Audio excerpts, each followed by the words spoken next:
Yo, what's up? Now we're going to look at an example of how to use the product rule with a bit of a more complex function. So, we're going to look at f of x equals x squared times root x. Now, remember with the product rule is used when we have two functions that are multiplying together to give you your original function. So in this case here, we need to look at what two functions we have. Now, it'd be really nice if we had either just x squared by itself or if we had root x.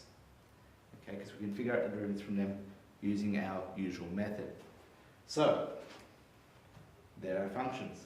Let g of x equal x squared. Let h of x equal the square root of x. Okay, now what we have is f of x is equal to g of x times h of x. Exactly what we want to be able to work out our solutions. Now, g dash of x, the derivative of x squared is 2x. Fantastic. The derivative of h of x. Now, remember we can express the square root of x as being x to the power of a half. So when you derive it, the half comes out the front. The x drops by a power of 1.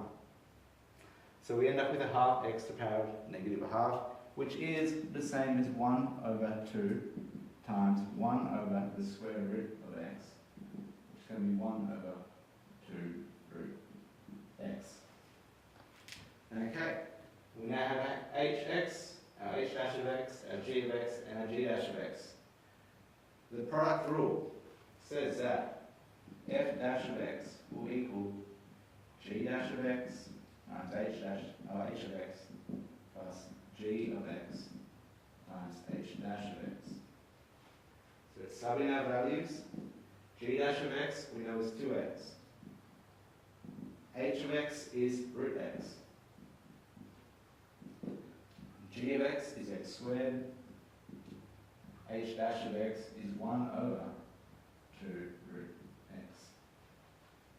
Putting that all together gives us 2x root x plus x squared over 2 root x.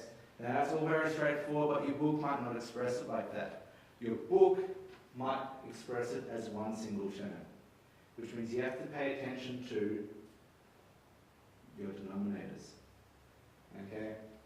The easy thing to do, we multiply this one by 2 root x divided by 2 root x. Okay, so we have 2x root x times 2 root x over 2 root x plus x squared over 2 root x. 2 root x divided by 2 root x is 1. So we're just multiplying this first term here by 1 to make sure it's got the same denominator. Putting that together gives us 4x times root x squared over 2 root x plus x squared over 2 root x. We can now put these together with one denominator. We can express root x squared as being just x, which means we have 4x squared plus x squared over 2 root x, which ends up giving us 5x squared over 2 root x. How nice an answer is that?